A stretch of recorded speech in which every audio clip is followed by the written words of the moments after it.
There are a lot of ways the people around us can help improve our lives. We don't bump into every neighbor, so a lot of wisdom never gets passed on. But we do share the same public spaces.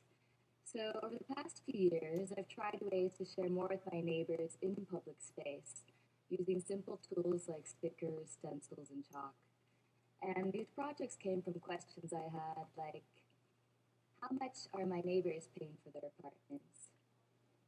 How can we lend and borrow more things without knocking on each other's doors at a bad time? How can we share more of our memories of our abandoned buildings and gain a better understanding of our landscape?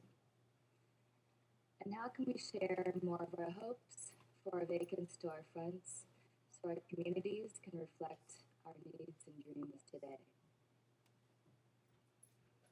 Now, I live in New Orleans and I am in love with New Orleans.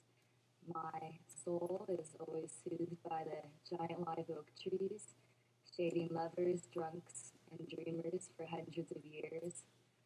And I trust the city that always makes way for music.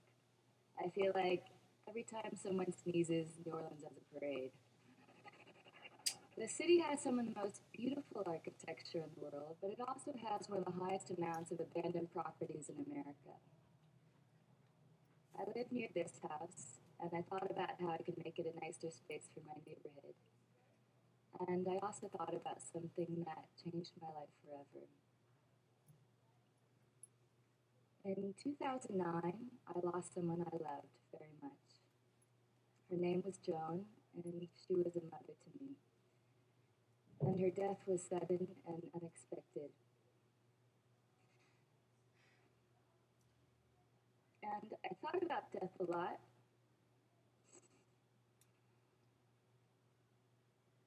And this made me feel deep gratitude for the time I've had and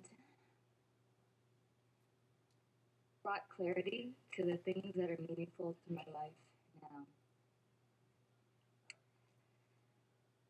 But I struggle to maintain this perspective in my daily life. I feel like it's easy to get caught up in the day to day and forget what really matters to you.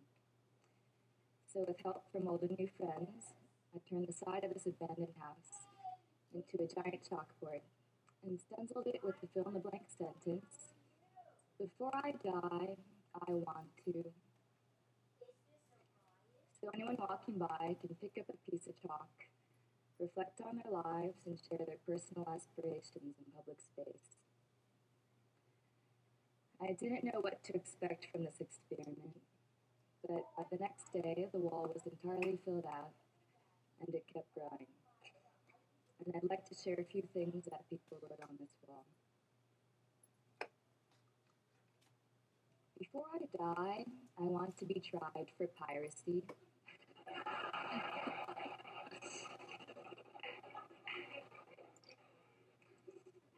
Before I die, I want to straddle the international dateline. Before I die, I want to sing for millions. Before I die, I want to plant a tree. Before I die, I want to live off the grid. Before I die, I want to hold her one more time.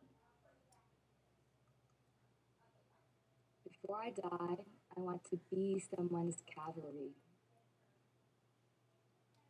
Before I die, I want to be completely myself. So this neglected space became a constructive one, and people's hopes and dreams made me laugh out loud, tear up, and they consoled me during my own tough times. It's about knowing you're not alone. It's about understanding our neighbors in new and enlightening ways. It's about making space for reflection and contemplation and remembering what really matters most to us as we grow and change. I made this last year and started receiving hundreds of messages from passionate people who wanted to make a wall with their community. So my Civic Center colleagues and I made a toolkit And now walls have been made in countries around the world, including Kazakhstan, South Africa, Australia, Argentina, and beyond. Together, we've shown how powerful our public spaces can be if we're given the opportunity to have a voice and share more with one another. Two of the most valuable things we have are time and our relationships with other people.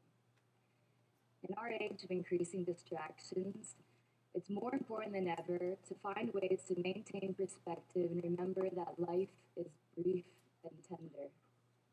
Death is something that we're often discouraged to talk about or even think about, but I've realized that preparing for death is one of the most empowering things you can do.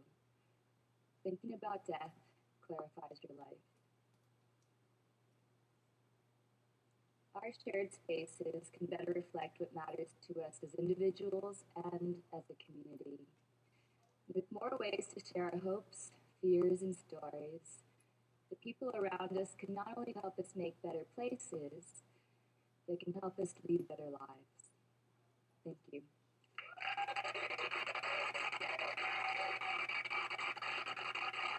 Thank you.